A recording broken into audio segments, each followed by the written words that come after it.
tapi untuk game yang pertama GD tidak bermain karena grup E akan diistirahatkan. Berarti di game pertama kita tidak akan melihat The Infinity, GD Kids, NFT dan juga For Rival. So, ini dia game pertama kita untuk Sunhawk grup A, B, C dan juga D. Berikan hashtag Indonesia untuk Indonesia, hashtag IndoPride, Gaspol dan juga tim yang kalian dukung. Ini dia game pertama kita langsung meluncur ke 4x4 Sunhawk. Yap. Pesawat sudah mengudara, kali ini membawa ke 64 kontestan, kontender terkuat dari grup A, B, C, dan D. Dan ini dia pesawat dari Docs menuju ke arah bagian kau, dan lagi-lagi 4x4 menjadikan para tim akan mudah untuk turun ke arah tempat yang mereka inginkan untuk melakukan loot terlebih dahulu, dan mungkin zona lah nanti yang akan menentukan bagaimanakah jalur permainan dari masing-masing tim, Pasta. Yes, tapi kalau kita lihat dari flag pad kali ini dari arah bawah menuju ke bagian utara, circle belum terpantau karena flag pad masih terlihat. Ini harusnya enak untuk tim-tim yang turun di bagian kanan dari flag pad. Mungkin yang agak sedikit butuh effort untuk tim yang turun di arah camp alpha. Tapi kalau gue perhatikan di PMPLC ya sekarang ya, itu banyak banget sih. Ada nggak banyak lah, beberapa tim yang memainkan parasut untuk menuju ke drop zone mereka. Bener-bener dibikin ngambang di udara gitu. Kayak kemarin kita sempat lihat di bagian Erangel juga dari tim For Rivals, karena bagian Rozok mereka terbang, padahal RRQ udah ngelakuin loot di bagian bawah. Dan menurut gue itu wajar karena mungkin pendapat yang sama dengan apa yang diungkapkan EVOS kemarin saat diwawancara oleh Agus. Mereka sedang benar-benar mencari drop zone-nya, nggak mau pindah-pindah lagi biar strategi tidak berubah. Dan kali ini berbicara pindah, dari kemarin kita lihat RRQ udah mulai main ke Camp Charlie lagi, sebagaimana kita ingat RRQ yang dulu. Namun kali ini Axis berdekatan dengan mereka walaupun tidak langsung masuk ke arah Camp Charlie-nya, Pas. Ya, udah mulai di scout dari bagian luar, tapi baru ngelihat ada 1-2 pemain di arah minimap dari RRQ-nya. 2 pemain lagi belum lihat di arah mana. Tapi harusnya dari drop zone mereka nggak terlalu jauh. Mungkin karena mereka ingin rotasi cepat gitu untuk mengirimkan 2 pemain di arah Camp Charlie. Biar bisa fast loot dan mendapatkan fat item dulu di awal-awal. Fat item dalam arti kayak looting yang enak. Entah mereka langsung mendapatkan tas level 2, fast level 2, helm level 2. Dan bisa ngebuat mereka rotasi dengan cepat untuk berkumpul dengan 2 pemain yang lainnya yang berusaha untuk bermain dengan scrapping. Tapi lihat, dari Eagle Esport, Parajin sudah mendapatkan weapon dan memantau pergerakan dari seorang Ponzai yang ada di bagian lower ground. Dan ini disadarin juga sama Ponzai. Dia nggak langsung lengah untuk tetap melakukan looting di area kompon ini, tapi dia juga udah mulai sadar kayaknya kalah senjata sih, nggak mungkin DBS ditembak dengan jarak sejauh ini. Itu dia, dari weapon kalah banget, tapi RRQ di tempat lain, Voki ternyata mendapatkan Nerpeko, dan gue tidak melihat ada punggawa lain dari RRQ, so this is not a good situation. 1 punggawa pertama pulang ke lobby dari RRQ, dan ini tadi kita sebutkan sebenarnya mereka berdekatan, tapi mungkin Axis yang tidak diduga-duga ternyata mencoba melakukan cut dari pergerakan RRQ. Di tempat lain, Yangon Galacticos. 1 player AK terkena take down oleh Swaps dan kawan-kawan Vampire. Ini lagi dan lagi ya, sebuah split itu memang mendapatkan vision lebih luas. Loot lebih banyak, tapi nggak ada backup yang bisa dilakukan, Pas. Iya, tadi gue kira bakal ada backup dari 1 pemain RRQ yang ada di bagian Camp Charlie-nya gitu. Tapi nggak ada backup fire sama sekali, berarti Peko bakal dilepas begitu aja. Apakah RRQ nggak sadar kalau ada parasut lain yang tiba-tiba turun ke arah kompon mereka? Bahkan kali ini dari Parajin mendapatkan 1 pemain dari MSC, Ponzai. Langsung diamankan, sudah ada 3 orang berarti yang dipulangkan menuju ke arah lobby untuk menit yang ketiga. Belum dikonfirm jadi sebuah point elimination. Tadi tercover kah? Cover, betul. Ada cekungan kayaknya tadi, ada sebuah bukit kecil gitu ya. Langsung dilakukan sebuah revive, dan Ponzai masih bisa untuk aktif menjadi player dari tim MS Chonburi. Walaupun kita lihat dari Namshin pun udah mulai mengamati, dan baru gua katakan dari bagian belakang KBU. Lagi-lagi Ponzai, kata Ponzai, apes. Ini kayaknya bakal sandwich deh. Dari Eagle tuh setup mereka kayak ngebentuk segitiga gitu loh. Sementara dari MSC udah posisi mereka udah ke spot banget, apalagi buat 2 pemain yang ada di bawah Parajin.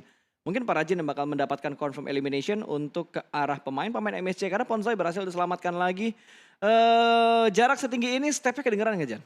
Ini harusnya masih terdengar ya, tapi ya bagaimanapun agak sulit untuk memetakannya, mengingat Parajin juga agak bingung kan di bagian bawahnya di mana nih. Dan ini kemarin gue sempat bahas sama Jelly, emang strategi terbaik untuk sebuah tebing gini mojok sampai ke tebingnya. Ya bener-bener nempel di dinding gitu ya. Aduh, kayak apa itu nempel di dinding? Kayak cicak, betul. Nempel di dinding, nah itu lagunya cicak-cicak. Beda dong. Beda ya. So, kali ini kita lihat ternyata dari MSC juga mereka memberikan sebuah follow up di mana 2 pemain lainnya menggunakan vehicle akan melakukan regroup. Kali ini belum kelihatan sepertinya 1 pemain dari Eagle Esport yang ada di pertebingan sebelah kanan karena tercover dengan sebuah gundukan kecil yang ada di tebing ini. Parajin sudah mulai jongkok, dan tadi kalau nggak salah skop 3 dia ya.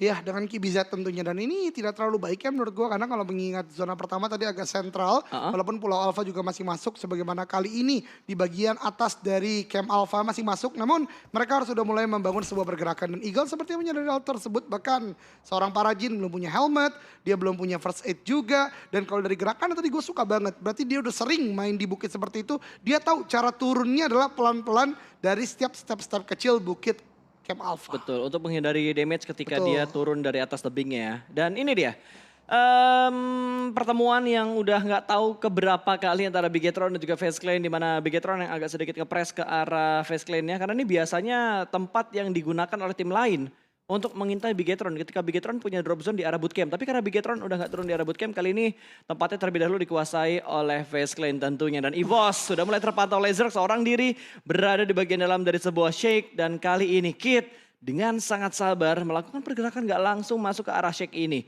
Wow, ini agak sedikit deg-degser banget ya untuk Lazerk-nya. Nggak cuma Lazerk, buat gua yang lihat juga ini bakal deg-degser banget. Tapi sepertinya Faik sudah mulai pecah, di mana Zuxi sudah mulai menembak ke arah 3 pemain dari Face Clan. Belum ada yang terkena damage sama sekali, bakal langsung diinti begitu aja. Tapi ternyata Molotov bakal dilemparkan kali ini menuju ke arah Zuxi. Dan lihat, Ryzen, Luxi siap memberikan backup dari arah belakang. Dan damage yang begitu dalam tadi diberikan, namun ada close combat dan berhasil mendapatkan satu. Namun ada trade talk yang terjadi.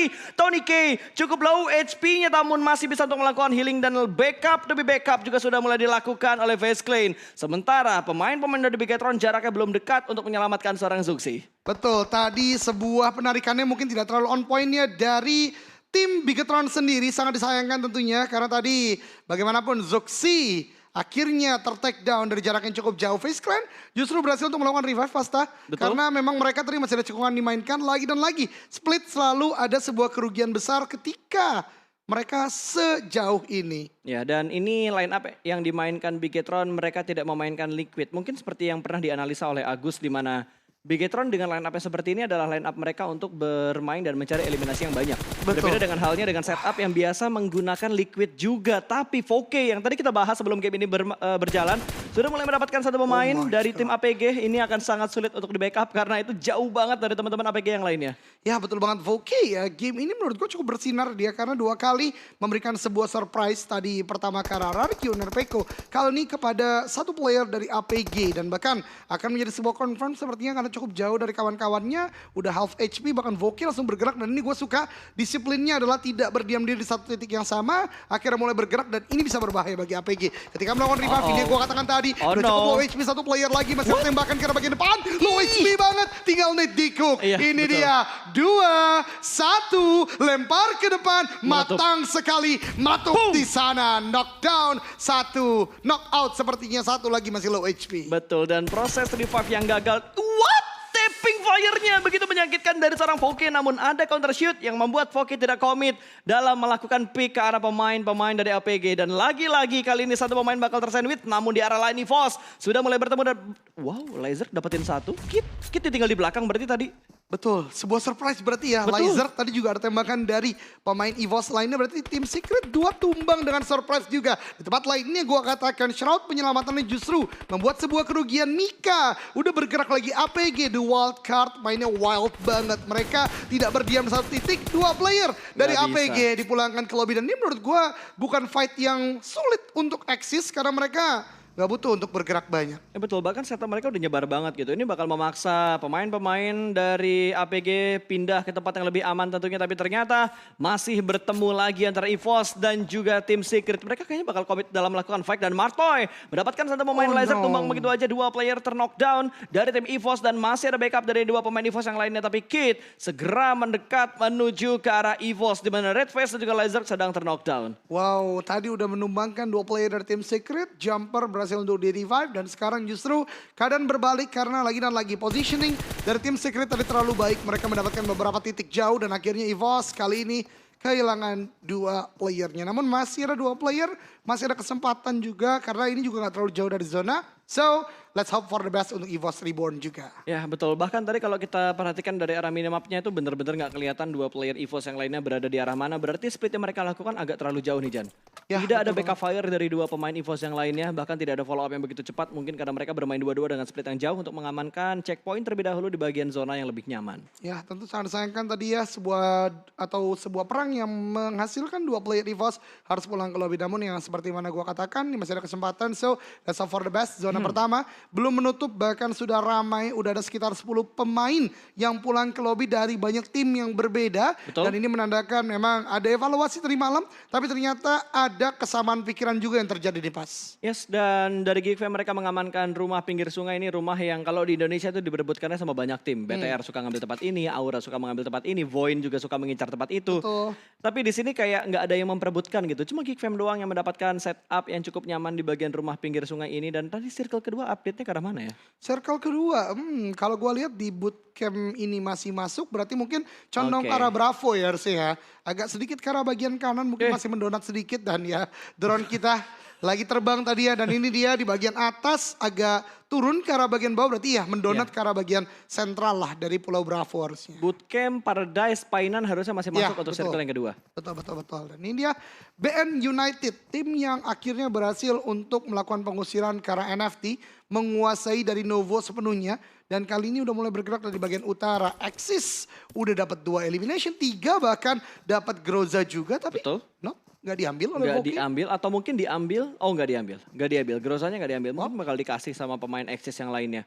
Bisa jadi. Tapi menarik ya memilih AK ketimbang Groza. So let's see. EVOS kali ini Microboy dan KF menjadi tuh last man standing di sekitar ban. Belum masuk dalam zona juga, dan tim Secret masih dalam upaya pengejaran. Sepertinya mereka bahkan dapat vehicle yang tadi dimiliki oleh pemain dari EVOS, sebuah Cup RB tadi. Betul sekali. Dan gue belum melihat pergerakan yang dipantau oleh observer kita atau switcher kita untuk melihat apa yang sudah dipunya oleh RRQ saat ini. Bener-bener nggak kepantau loh pergerakan RRQ ke arah mana, mereka dari drop zone terus bergeraknya kemana. Karena kan tadi sempat kepotong sama satu pemain Axis ya. Ya betul, oleh Voki tadi Iya, ya, betul. seorang Nerpeko. So ya, gue harap sih mereka udah mendapatkan banyak sekali healingnya, karena gue yakin banget RRQ lagi butuh banget untuk placement juga, tidak hanya elimination. Karena dari kemarin secara fight mereka banyak eliminationnya, namun lagi butuh placement juga. Mungkin Sanok akan dimaksimalkan oleh mereka kali ini, mengingat mereka ada di Camp Charlie, harusnya dari sekitaran cave juga, jadi lootingan mereka cukup besar pas. Ya, dan sebelum kita membahas hal-hal lain, gue ingin ingetin lagi buat teman-teman yang lagi nonton, jangan lupa di like, kita tembusin Yo. seperti biasa 20.000 like untuk Let's yang menyaksikan di go. YouTube dari PUBG Mobile Indonesia. Itu nggak pernah hilang rekornya, jadi tolong buat teman-teman kita tetap buktikan bahwa komunitas PUBG Mobile ini masih kompak seperti dulu.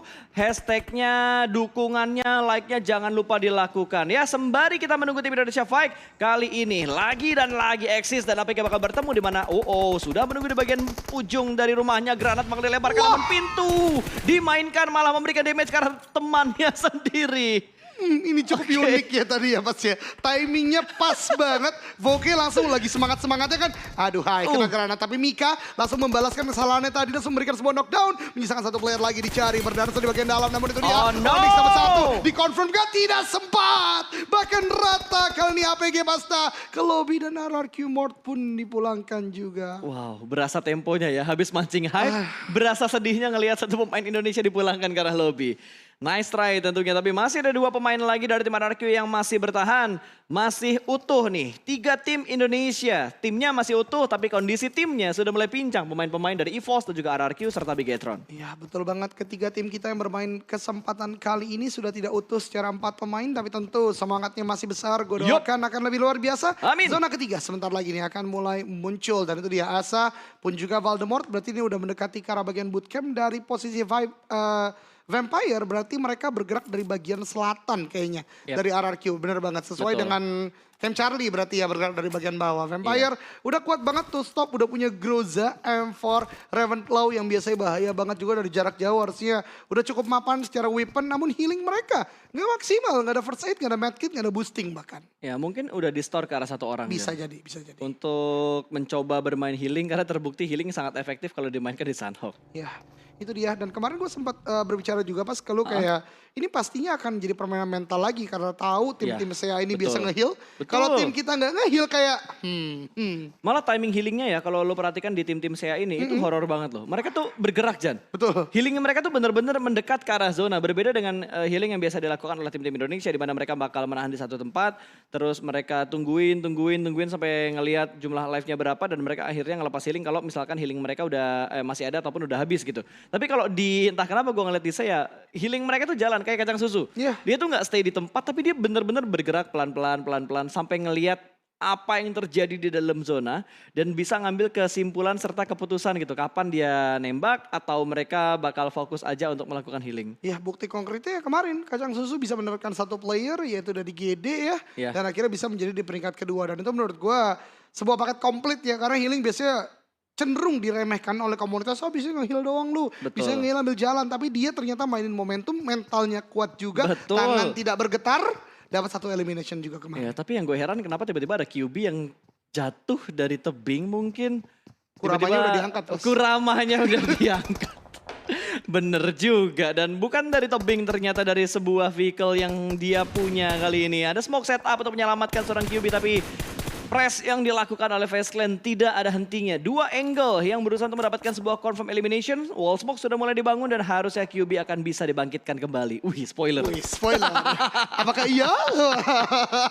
Tapi ya gue setuju sama Mas FaZe Clan ini bagus banget di bagian high ground. Ini gameplay yang sebenarnya Bigetron juga sering untuk melakukan dulu ya. Ketika mereka masih main di bootcamp juga dan ketika zona mungkin masih banyak ke selatan. Ini juga mengingatkan kepada gameplay Morph juga. Dimana Morph juga suka untuk menjaga di bagian high ground seperti ini. Dan akhirnya Geek agak cukup kewalahan. Kup RB-nya masih selamat tapi satu vehicle lainnya udah meledak di bagian jembatan. Dan ingat, Kup RB hanya untuk 2 orang. Ya dan ini menurut gue udah susah sih mereka rotasinya. Mereka ada di bagian rumah pinggir sungai terus tapi ada satu pergerakan yang sudah dibangun oleh Geek Fam ya. Sudah ada satu pemain mereka yang mulai mendekat menuju ke arah FaZe Clan. Wow, seorang Sane ya. Gila, Apakah ini man. akan menjadi insane Oh gameplay? my god, ini bener-bener dramatis banget tapi terspot dari bagian belakang terlihat oleh tim yang lain Exis. Lagi-lagi. Exis lagi-lagi mengganggu sebuah rotasi yang dibangun oleh sebuah tim. Mereka motong dari 3 tim dengan jarak yang tidak terlalu jauh dari rotasi yang mereka lakukan. Exis bener-bener sumpah jadi pengganggu untuk 3 tim. Axis game ini sih Aduh. benar-benar hate banget ya dari semua tim yang ketemu dia Saint OP udah this is the time. Ini momentum gue nih guys. Gue akan muncul dan knockdownkan FaZe Clan dan gue akan menjadi pahlawan Geek Fam. Kata Axis, wait.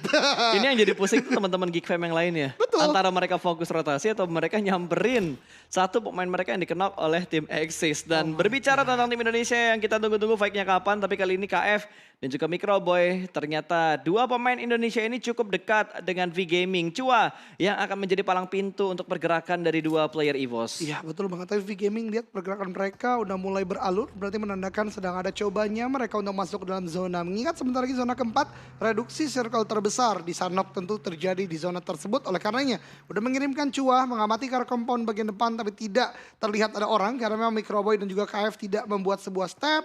Tidak membuat banyak pergerakan juga. Satu mobil V-Gaming sudah dikirimkan. Dan ini dia Geek Fam Malaysia. Tidak langsung naik ke atas bukit. Mereka bergerak dari bagian bootcamp terlebih dahulu dan memberikan pressure. Tembakan dari Damroot ke arah bagian depan, ke arah FaZe Clan. Namun no. QB terdeteksi, low HP di sana. Dan lagi-lagi QB knockdown. Geek Fam Malaysia menyisakan 2 orang saja. Ya sebenarnya jujur ya gue agak kurang suka dengan rotasinya Geek Fam sih. Agak bingung gitu ketika mereka ngambil bootcamp oke, mereka aman. Tapi cara mereka keluar dari bootcamp tuh gimana? Karena bootcamp tuh benar-benar open field banget. Betul. Gak ada cover sama sekali. Lu bakal ketembak sama tempat Vampire sekarang berada. Bakal ketembak juga sama FaZe Clan. Belum lagi dari bukit sebelah kiri dari area Paradise. Pasti akan ada beberapa tim yang datang dari area tersebut. Dan ini susah banget tentunya buat Geek Fam keluar dari bootcampnya. Oke sejauh ini mereka aman masuk ke bootcamp. Tapi nggak tahu mereka bakal bertahan selama apa mereka di sini. Karena ada Eagle juga yang punya pemikiran yang sama untuk mengamankan daerah bootcamp terlebih dahulu. Iya bahkan sesuai dengan apa yang diungkapkan Pasta ini dari bagian barat berarti dari bagian bootcamp dan sekitarnya ramai banget. Kali ini yang terlihat aja ada FaZe Clan, ada Geek Fam, ada tadi tim yang lainnya. V-Gaming akan mulai bergerak dari bagian barat juga. Ini berarti ramai banget akan mulai bergerak dan bahkan Axis lagi dan lagi tidak puas dengan Geek Fam. FaZe Clan juga tapi No, kali Jan. ini. Ini dia. Oh my God. What? Dia lewat like a boss.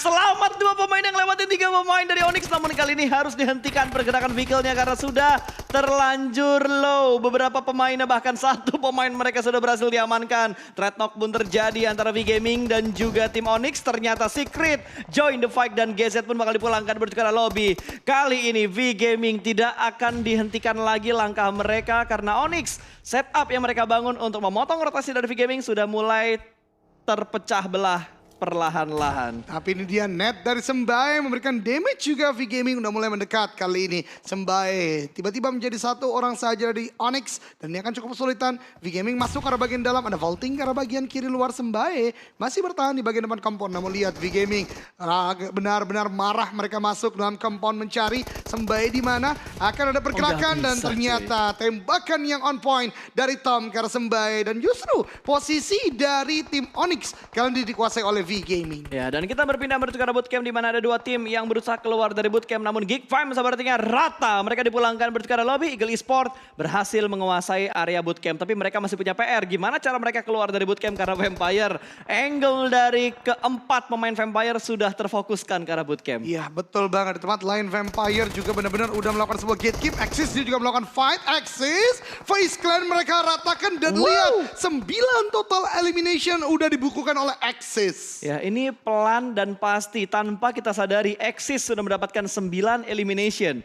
Mungkin berikutnya yang bakal nyayur kill tanpa kita sadarin Vampire ya. Karena gue udah yakin banget gitu di mana Eagle Esport bakal menjadi santapan untuk tim Vampire. Udah nggak punya ruang gerak yang terlalu banyak dari area bootcampnya. Sementara RRQ, dua pemain mereka yang tersisa akan menembak ke arah pemain-pemain Axis yang masih berusaha masuk menuju ke bagian dalam dari zona. Ini RRQ bisa motong. Tapi mereka butuh PR untuk bergerak juga ke dalam zona di mana belakang mereka ada MS Konburi, di sebelah kiri mereka bahkan ada Bigetron. Ini bakal ada three-way showdown antara RRQ, Bigetron dan juga Axis. Yap, zona yang cukup jauh kali ini 20 detik udah mulai akan menjadi waktu terakhir bagi Bigetron juga untuk bergerak masuk dalam zona. Mereka akan coba masuk dan zona shifting lagi ketika tadi ke arah tenggara, sekarang menuju ke arah bagian timur laut atau arah jam 2. Vampire melakukan gatekeep dan bahkan Eagle menjadi korban kali ini. Satu persatu ter-take down Eagle. Hanya menyisakan 2 playernya saja Pasta. Ya, dan Datkon udah nggak punya healing yang terlalu banyak. Edkitnya hanya tersisa 3. Melihat pergerakan dari Axis.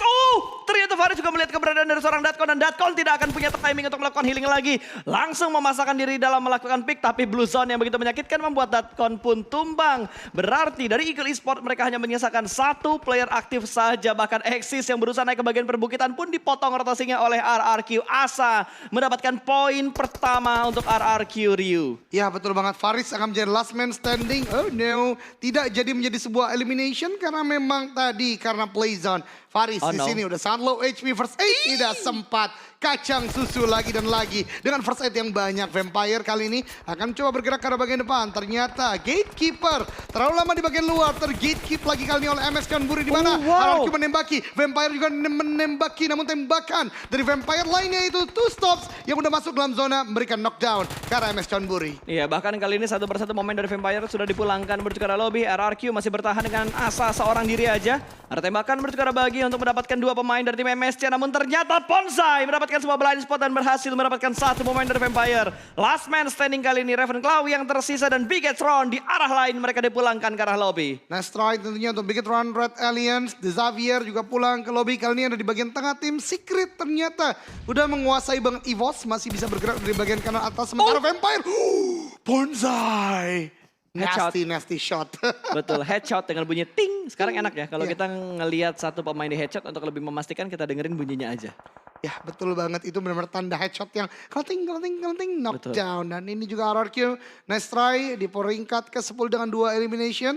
Di peringkat 9 Eagle tiba-tiba banyaknya tumbang pas. Ya ini udah pasti bakal ada pengikisan massal gitu. Circle 5, Circle 6 tadi kita ngeliat masih 14 atau 13 tim yang tersisa. Dengan pergerakan-pergerakan Blue Zone yang sudah menyakitkan tentunya, ini bakal ada pengikisan massal dan terbukti. Tiba-tiba tinggal 8 tim. 21 orang yang alive dan ini menurutku juga bakal ada pengikisan massal lagi karena BN juga bakal tertahan oleh Onyx atau bakal tertahan oleh EVOS yang akan bergerak, bahkan masih ada Yangon Galacticos di belakang dari BN.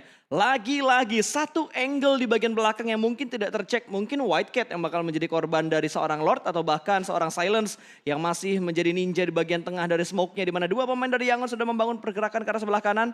Lord punya PR loh, dia nggak punya healing tapi dia harus menahan pergerakan dari BN. Ya betul banget, dan lihat Lord akan mulai bergerak ke arah bagian depan. BN melihat itu dia tembakannya Pasta. Knockdown dipulangkan ke lobby. Yangon Galacticos menyisakan 2 orang saja. Betul sekali, Yangon masih memfokuskan dirinya menuju ke arah kanan karena mereka bakal bertemu sama MSC. Low HP dan ada counter shoot. Backup fire yang begitu tepat dari MSC berhasil menumbangkan 1 pemain dari Yangon Galacticos. 1 sec. Kali ini yang tumbang bahkan dari Yangon Galacticos, kalau kita perhatikan mereka hanya memiliki 1 player aktif. Namun di arah lain Secret join the fight dan ada tembakan dari belakang dan Microboy mendapatkan sebuah steal elimination tadi. Memulangkan Noaz menuju ke arah lobby dan EVOS sepertinya tidak bisa bertahan terlalu lama untuk seorang Microboy-nya. Tinggal satu lagi, hanya tinggal KF dari EVOS. Tapi luar biasa, Microboy tahu dia udah gak bisa nge-heal lagi. Dia harus melakukan sebuah tembakan, berhasil dapat sebuah elimination. EVOS masih dengan mentality yang sangat kuat. 4 elimination di peringkat ke-8 kali ini. KF harus bertahan di bagian sisi kanan dari zona. Namun lihat V Gaming, MG3 ketemu MSC di depan. Betul, ini senjata yang terlalu overpower sih menurut gua. Karena speednya tuh di luar nalar gitu. Dengan jumlah peluru yang keluar dan juga peluru yang sangat menyakitkan. Ini bener-bener mengganggu banget. Tapi jaraknya juga deket banget nih. Satu pemain ini tapi ternyata dari MSC mereka terkena distraction karena dari atas masih ada satu pemain dari Young Galacticos. Tamjo hampir, mendapatkan satu, mendapatkan dua. What a nasty shot dari Young Galacticos, namun kembali lagi dia harus ter-take down dan tidak bisa mendapatkan elimination tambahan karena tidak terconfirm tentunya. EVOS KF di tempat lain mendapatkan jumper namun dibalaskan ternyata oleh tim lainnya yaitu Matoy dan akhirnya KF pulang ke lobby di peringkat ke-6. Nice try untuk EVOS, nice try untuk tim Indonesia. Kali ini top 4 ada Axis, kemudian juga ada Onyx, tim Secret dan juga MS Chonburi. Di mana Onyx melakukan healing, tim Secret udah berhasil untuk menguasai bagian sentral dan bahkan masih dengan 3 player dari tim Secret. Betul, Secret gak ingin terburu-buru dalam melakukan rotasi. Bahkan satu pemain mereka terspot dan counter shoot dari Kit. Mendapatkan satu pemain dari tim Onyx dan akan langsung dipulangkan menuju ke arah lobby. Namun ada beberapa granat yang dilemparkan tidak membuat pergerakan dari Secret gentar. Mereka masih ingin melakukan setup yang sama. Kit harusnya punya timing untuk melakukan healing. Tapi ada lemparan granat ataupun molotov ditujukan menuju ke arah Kit. Kit masih bisa bertahan, ada splash damage yang masuk ke arah pemain dari MSC. Tidak gentar rupanya namun dibakar begitu saja dan terspot pergerakan dari seorang jumper. Ingin langsung dipulangkan ke arah lobby namun tercover dengan sebuah pohon. Namun lagi-lagi setup dari MSC berhasil mengetahui keberadaan dari jumper. Ya betul sekali, kali ini top 3 udah mulai tersedia. Tim Secret melakukan tembakan ke bagian depan. Matoy mendapatkan yang kedua.